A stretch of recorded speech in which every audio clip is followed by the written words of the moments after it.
नमस्कार. आज आमच्या इथे काठ्या चित्रपट दाखवण्यात आला. खूप छान होता. जुन्या रूढी परंपरा त्या दाखवण्यात आल्या. सगळ्या जुन्या आहेत. आजी आजोबा गोष्टी वगैरे सांगतात त्या सगळ्या बघायला मिळाल्या. खूप सगळेजण आम्ही बघायला होतो. गावातल्या बाया जेंट्स सगळेच बघायला होतो. भारी वाटलं सगळं बघून. आपले सगळे गावठी लोक होते आणि जे रोल केलाय ना ते पण गावठीच आहे आणि कपडे वगैरे पण गावठी सारखे घातले होते. तर ते खूप छान वाटलं आणि सगळे सण वगैरे बघायला मिळाले. जे आतापर्यंत कधी बघितले नव्हते ते चित्रपटातून बघायला भेटले आम्हाला. ज्या जुन्या रूढी परंपरा आहेत, भक्ती वगैरे ते बंद होत नाच चालले वगैरे पण ते सगळं चित्रपटातून आम्हाला बघायला भेटलं. त्यामध्ये महिलांचा एक सीन खूप छान बघायला मिळाला. गरोदर माता कशा प्रसूती घरी होत होत्या ते पाहायला भेटलं त्याच्यात. तेव्हा दवाखाना पण नव्हतं तरी पण घरी ते व्यवस्थित होतं ते आम्हाला बघायला भेटलं. आज आमच्या सावरपाडा गावामध्ये द काठ्या द मॅसेंजर हा चित्रपट प्रदर्शित करण्यात आला. हा चित्रपट प्रदर्शित करण्यामागे आमचे गावचे सरपंच संदीपजी माळे साहेब तसेच गावकऱ्यांच्या पुढाकाराने हा चित्रपट आमच्या सावरपाडा गावामध्ये आज प्रदर्शित करण्यात आला. हा चित्रपट आपल्या समाजावर आधारित असून याच्या चित्रपटातले कलाकार पण जे आपल्या खेड्यापाड्यातलेच आहेत.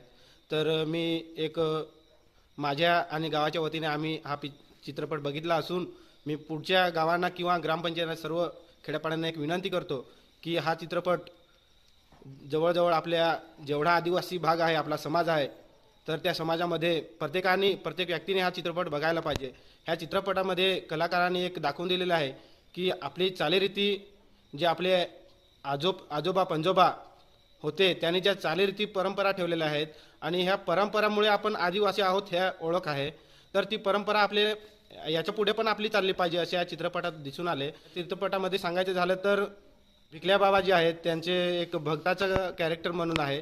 तर ते असे दाखवून देतात की कुठे पण गेलं तरी वनस्पती ही आपल्याला भेटते. आपण एक आदिवासी आहोत म्हणून आपण सकाळी उठलो की शेतात रानात फिरत असतो. तर जे झाड पाला मूळ जे आहे ते प्रत्येक झाडाखोडात औषध आहे हे भिकल्या बाबांनी दाखवून दिलेलं आहे. तसेच जी जुनी परंपरेचे लग्न कशा पद्धतीने होतं हे लग्नाचं प्रदर्शित चांगल्या रीती केलेले आहे. ह्या चित्रपटामध्ये जन्मापासून ते मृत्यूपर्यंत कसा मनुष्याचा प्रवास असतो हा चित्रपटामध्ये कलाकारांनी दाखवून दिलेला आहे. मी एक समाज बांधव म्हणून सगळ्या समाज बांधवांना एक विनंती करतो की आपण समाजाला धरून चाललं पाहिजे. कुठं ना कुठं आपल्या ज्या परंपरा सुटत चालत त्या आपण पाळल्या पाहिजेत. कारण परंपरेनुसार आपल्याला आदिवासी म्हणून ओळख आहे. कुठे गेला तर आपली भाषा शैली आपला पोशाख वरून आपल्याला आदिवासी हा नाव भेटलेलं आहे. तर मी त्यांना एक विनंती करतो की धर्मांतर करून काही होत नाही.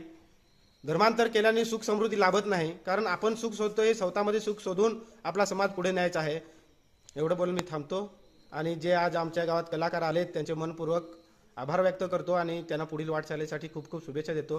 धन्यवाद. आपण बघितला काठ्याचे चित्रपट, त्याच्यामध्ये जे आदिवासी रूढी परंपरा होती ना ती लुप्त होत चालली. म्हणून आपल्याला चित्रपटातून असं दिसून येतं की आपण आदिवासी परंपरा ही जपून ठेवली पाहिजे आणि त्याच्यातून शिकण्यासारखे आता आपल्या भावी पिढीमध्ये हे बघायला भेटत नाही. म्हणजे पोरं आहेत आता नवीन आहेत ना, हे लुप्त होत चालल्यामुळे मग आपण याच्यातून असे गल्लेत जातो की हे असं करायला पाहिजे असं.